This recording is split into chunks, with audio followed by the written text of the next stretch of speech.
اللہ تبارک و تعالی نے سورۃ الاعراف کی آیت نمبر 31 میں فرمایا کہ وَكُلُوا وَاشْرَبُوا، فرمایا اور کھاؤ اور پیو، وَلَا تُسْرِفُوا، حد سے نہ بڑھو، اسراف نہ کرو، فضول خرچی نہ کرو، اس لیے کہ اِنَّهُ لَا يُحِبُّ الْمُسْرِفِينَ، اللہ اسراف کرنے والوں کو پسند نہیں کرتا۔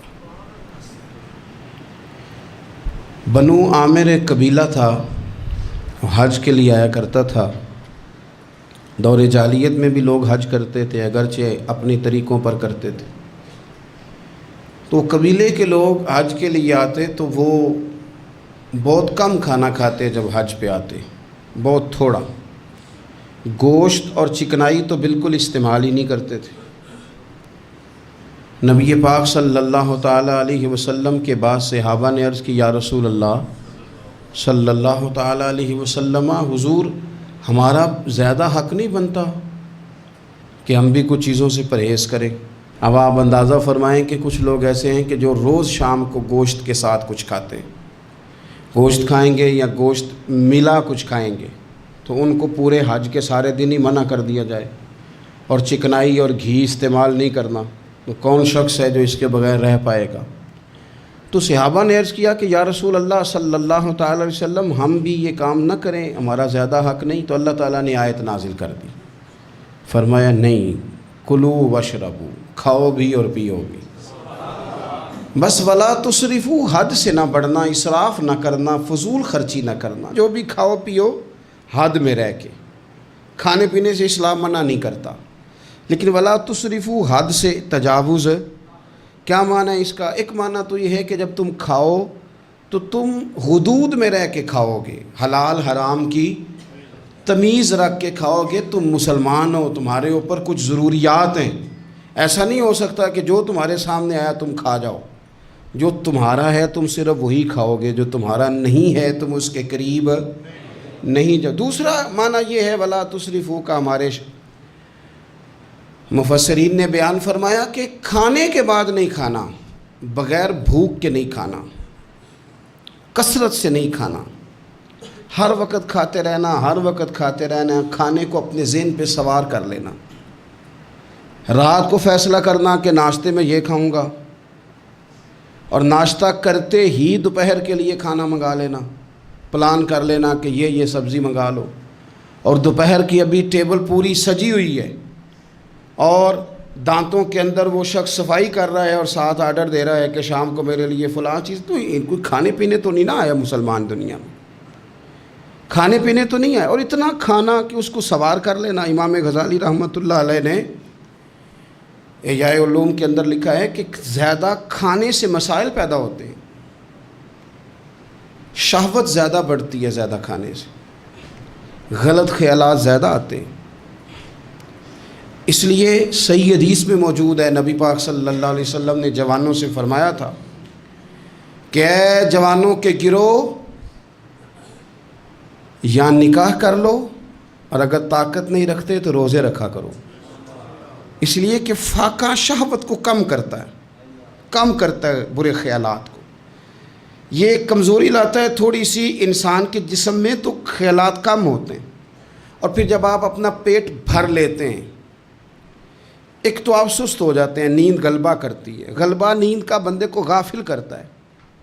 کیسے میں بتاؤں یہ بات، کیسے بتاؤں کہ بہت سارے پکے نمازی بھی فجر نہیں پڑھتے، سوائے اس کے کہ کھا بہت لیا ہے،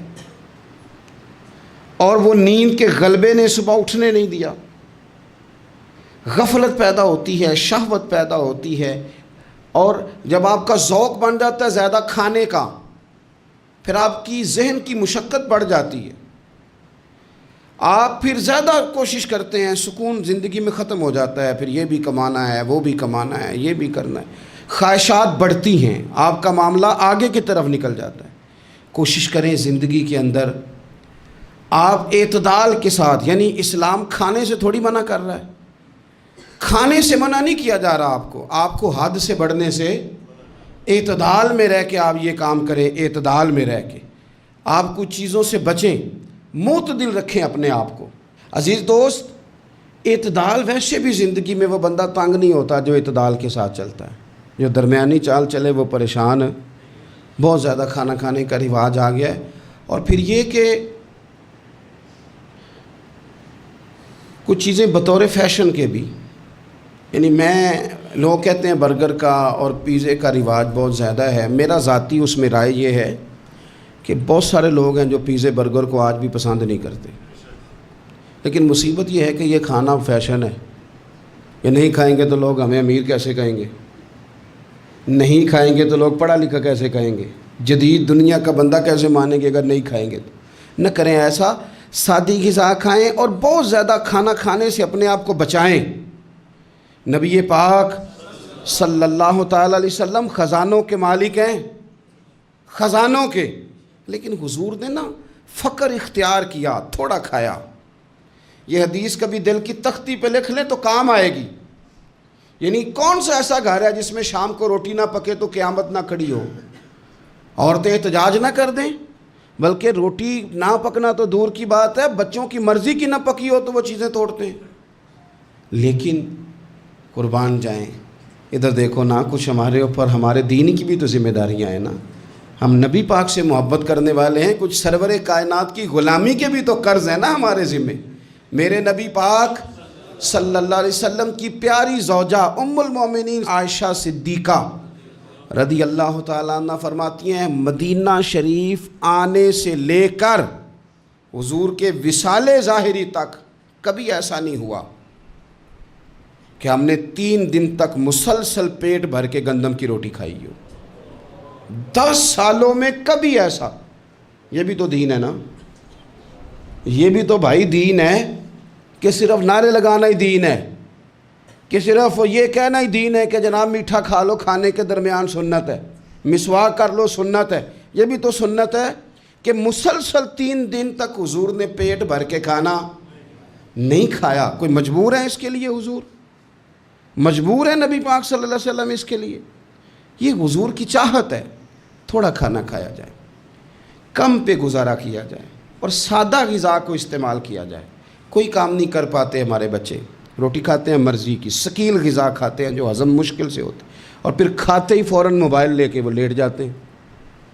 تو وجود کے اندر وہ صلاحیت ہی نہیں ہے کہ آگے بڑھ کے کوئی کام کر سکے. میرے نبی پاک علیہ السلام نے فرمایا کہ ہر چیز کی زکوٰۃ ہوتی ہے. ابن ماجہ میں یہ حدیث آپ کو ملے گی، ہر چیز کی زکوٰۃ ہوتی ہے. زکوٰۃ کا معنی پاک کرنے والی چیز. جب آپ زکوٰۃ دیتے ہیں تو زکوٰۃ آپ کے مال کو پاک کر دیتی ہے. فرمایا ہر چیز کی کوئی زکوٰۃ ہوتی ہے، اور فرمایا یہ جو تمہارا جسم ہے نا، اس کی زکوٰۃ روزہ ہے. روزہ اس کی زکوٰۃ ہے. گویا جب تم روزہ رکھتے ہو، حدیث ہمیں بتاتی ہے کہ پھر ہم اپنے آپ کو پاک کر لیتے ہیں. یہ بھوک وجود کو پاک کرتی ہے.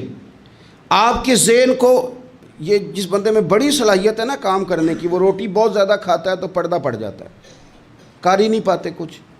اور کھانے کے معاملے میں دیکھتا ہوں کہ شدت. میرا خیال ہے کہ شادی کے ولیمے میں جو گوشت پکتا ہے اس کے علاوہ بھی تو گوشت ہمیں ملتا ہی ہے نا. لیکن بعض لوگوں کو دیکھا جاتا ہے کہ وہ اتنا سالن ڈال لیتے ہیں کہ شاید ان کا خیال ہوتا ہے کہ آخری روٹی ہے، راج کے کھا لیں، اس کے بعد شاید چھٹی ہے تیری. بھئی آپ کیا کر رہے ہیں؟ اتنا کھا سکتے ہیں آپ جتنا آپ نے ڈال لیا ہے؟ اور پھر سنجیدہ قسم کے لوگ ہیں، سیانے لوگ، تو وہ کھانے پہ اس طرح مطلب اٹھ کے بھاگنا. بھئی جو چیز نصیب میں ہوتی ہے وہ تو چل کے بھی آ جاتی ہے، وہ تو اسباب اللہ بنا دیتا ہے. لیکن اپنی طبیعت کا ماحول یہ بنا لینا کہ کھانا ہی کھانا ہے، اور کھانے کے معاملے میں شکایتیں کرنا. مجھے جناب دیکھو فلاں آدمی کے میں گھر گیا تھا تو بوٹیاں کس طرح کی دے گیا ہے. کئی دفعہ تھوڑی سی نا بات سن کے تو بندے کا قد دیکھ کے شرم آتی ہے کہ کتنا تو بڑا آدمی ہے اور تو نے کتنی چھوٹی بات کر دی ہے، تو کیا عجیب بات کر رہا ہے. تو نبی پاک صلی اللہ تعالیٰ علیہ وسلم اعتدال کے ساتھ کھانا کھاتے، فقر کو پسند کرتے. میرے نبی کریم صلی اللہ تعالیٰ علیہ وسلم نے کم کھانا کھانا مومن کی علامت قرار دیا. حضور صلی اللہ تعالیٰ علیہ وسلم فرماتے ہیں مومن ایک آنت سے کھاتا ہے، ایک آنت سے مومن کھاتا ہے، اور کافر اور منافق 7 آنتوں سے کھاتا ہے. 6 گنا زیادہ روٹی کھاتا ہے کافر اور منافق مومن سے. 7 آنتوں کے ساتھ کھاتا ہے۔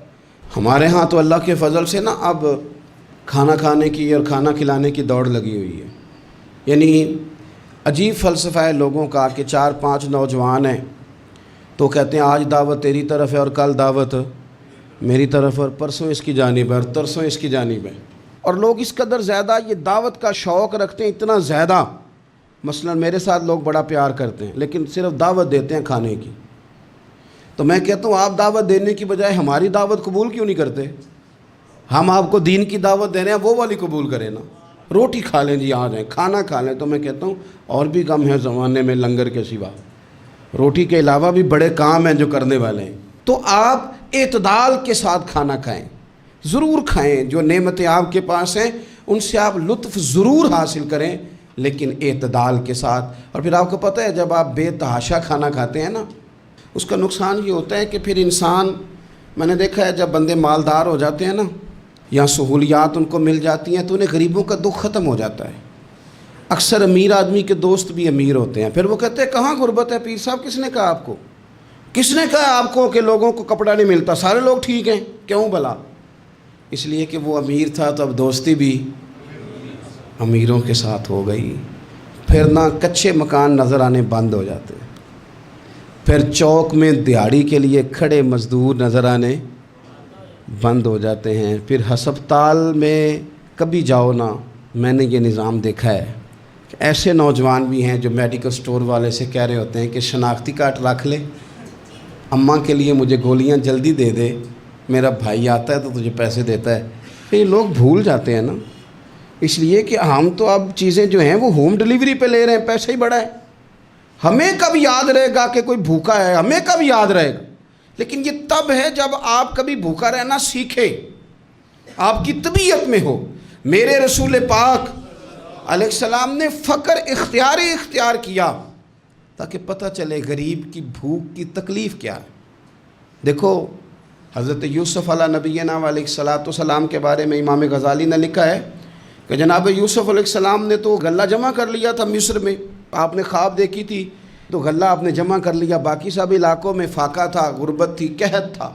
مصر کے لوگ سکون کے ساتھ 3 ٹائم پیٹ بھر کے کھانا کھاتے تھے، اور آپ نے سب اپنے ملک میں آسانی کی تھی کہ آرام سے کھانا کھاؤ، لیکن جناب یوسف خود ایک دن میں 1 روٹی کھاتے، بھوکے رہتے، بھوکے، فاقہ کاٹتے۔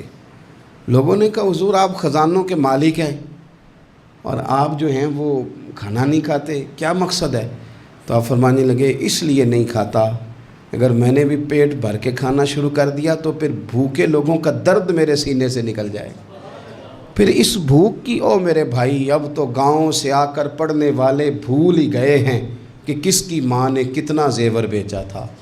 لوگوں کو بھول جاتا ہے، جب کسی مقام پہ پہنچ جاتے ہیں، پیسہ آ جاتا ہے، عہدہ مل، بھول جاتے ہیں لوگ۔ فرمانے لگے اس لیے بھوکا رہتا ہوں تاکہ بھوکوں کی تکلیف کا مجھے احساس ہو، اس لیے بھوکا رہتا ہوں۔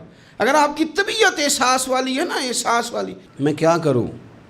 مجھے کہنے دیں یہ بات آپ کہ امیر کے فریزر میں اتنا پھل خراب ہو جاتا ہے جتنے سے غریب کی ماں کی شوگر کی 2 مہینے کی دوائی آ جاتی ہے کہ مجھے یہ نہیں نا بتانا چاہتا کہ فریزر خالی رہ جائے میرا۔ مجھے کیا لینے دیں آپ یہ بات، کیا لینے دیں کہ بہت سارے لوگوں کے کپڑوں کے اتنے پیسے دھوبی لے لیتا ہے جتنے کپڑوں سے شاید کئی غریب ماؤں کے دوپٹے اور چادریں بن جائیں، لیکن یہ کہ وہ کپڑے دھوبی نہیں استری کرے گا تو ہماری شان کا کیا بنے گا؟ کرو یار، لیکن تھوڑا سا نا، میں نے پچھلے جمعے بھی کہا تھا، اور راشن بنڈن والے لوگوں عیدوں بعد بھی بھوک لگ دیجئے۔ یہ جو پیٹ کی بھوک ہوتی ہے نا، یہ بندے سے بڑا کچھ کراتی ہے۔ آپ اس کیفیت کو سمجھیں، تھوڑا سا اپنا کھانا کم کریں تاکہ دوسروں کا احساس پیدا ہو، تھوڑا سا نا ہوٹل کا پھیرا کم کریں۔ اور لوگ کہتے ہیں جی نہیں وہ پیر صاحب ساری دنیا ہی ٹھیک ہے، آپ کا تعلق کس کے ساتھ ہے؟ چلنا میرے ساتھ، میں نے پورا پاکستان گھوما ہے، میں آپ کو وہ والے شہر دکھا سکتا ہوں کہ جہاں لوگ کہتے ہیں کہ روٹی کھائیں کہ دوائی کھائیں، تو بھوکے رہ کے جو مر جانا ہے تو دوائی رہنے دو، روٹی کھاتے ہیں۔ آپ اس کیفیت کو سمجھیں، تھوڑا سا اپنا کھانا کم کریں تاکہ دوسروں کا احساس پیدا ہو۔ مخدومہ کائنات سیدہ طیبہ طاہرہ جان احمد کی راحت پہ لاکھوں سلام۔ سیدہ داخل ہوئی تو اپنے پلو سے نا چادر سے کوئی چیز کھولی۔ پرانے زمانے میں نا عورتیں دوپٹے کے ساتھ ہی پیسے باندھ لیتی تھی، وہ تو بعد میں پرس آیا تو وہ رواج ختم ہو گیا، تو دوپٹے سے نا پلو سے کوئی چیز کھولی، پیسے باندھتے تھے لوگ، زیور باندھتے تھے، قیمتی چیزیں۔ لیکن عزت والے رسول کی بیٹی نے وہ جب اپنا پلو کھولا تو روٹی کا ٹکڑا نکلا، پوری روٹی نہیں تھی، آدھی تھی یا اس سے کچھ زیادہ تھی، ایک حصہ روٹی کا نکلا۔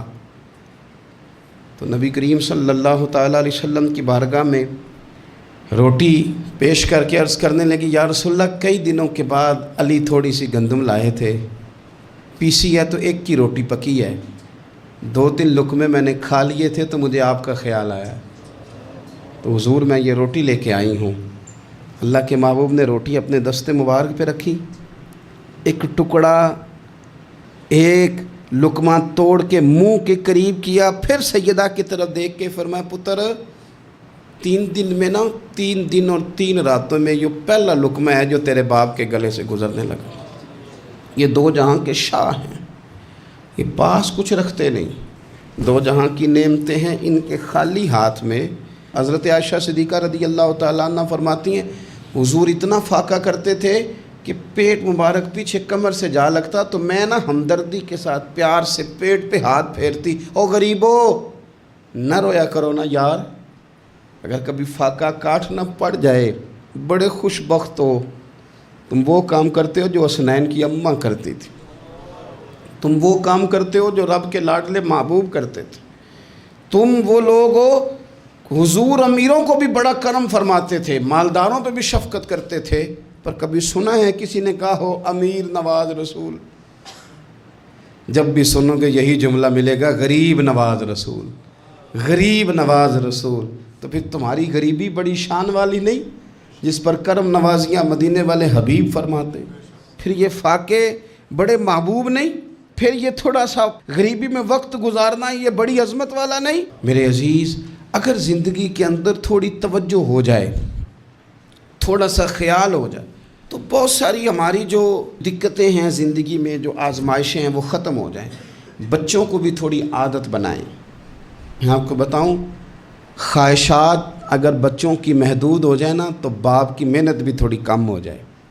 ہمارے نا خواہشات کی وسعت نے ہمارے والدین کو تھکا دیا ہے، ہماری خواہشات کی وسعت نے باپ کو اوور ٹائم لگانے پہ مجبور کیا ہے، ہماری خواہشات کی وسعت نے۔ کئی باپ ہیں جن کا اب دل کرتا ہے کہ پردیس سے واپس آ جاؤں، جن کا دل کرتا ہے کہ اب پتہ نہیں ہے زندگی کا تو میں لوٹ آؤں۔ کاش بیٹے اپنی خواہشات کم کر دیں، کاش بچے اپنی خواہشات تھوڑی محدود کریں، تھوڑے پہ گزارا سیکھیں، تاکہ ہمارے بہت سارے پردیس میں رہنے والے لوٹ آئیں دیش میں، اپنوں کے ساتھ آ کے وہ رہیں، وہ اپنوں کے جنازے پڑھیں، وہ اپنوں کی فاتحہ میں شریک ہوں، وہ اپنوں کے دکھ سکھ دیکھیں۔ خواہشات کی وسعت، بہت کھانے کا شوق، انواع و اقسام کے کپڑے، لیکن لوگوں کی جوانیاں پردیس کھا گیا اور ان کی دولتیں خواہشات کھا گئیں۔ کاش والد بھی اپنے بچوں کو یہ سمجھانے میں کامیاب ہو جائے کہ تھوڑے پہ گزارا کرنا، اس سے انسان وسعت پکڑ لیتا ہے، بڑا ہو جاتا ہے۔ ہم دور نکل گئے ہیں۔ نبی پاک صلی اللہ تعالیٰ علیہ وسلم نے فرمایا، امام بہقی حدیث لائے ہیں، حضرت ابو امامہ باہلی رضی اللہ تعالیٰ عنہ حدیث کے راوی ہیں، حضور فرماتے ہیں میرا دل کرتا ہے کہ ایک دن میں سیر ہو کے کھاؤں اور ایک دن بھوکا رہوں، میرا دل کرتا ہے۔ اور حضور فرماتے ہیں میرا دل کرتا ہے کہ جس دن میں بھوکا رہوں اس دن میں صبر کروں اور اپنے رب کی بارگاہ میں عاجزی کروں، اور جس دن میں پیٹ بھر کے کھاؤں اس دن میں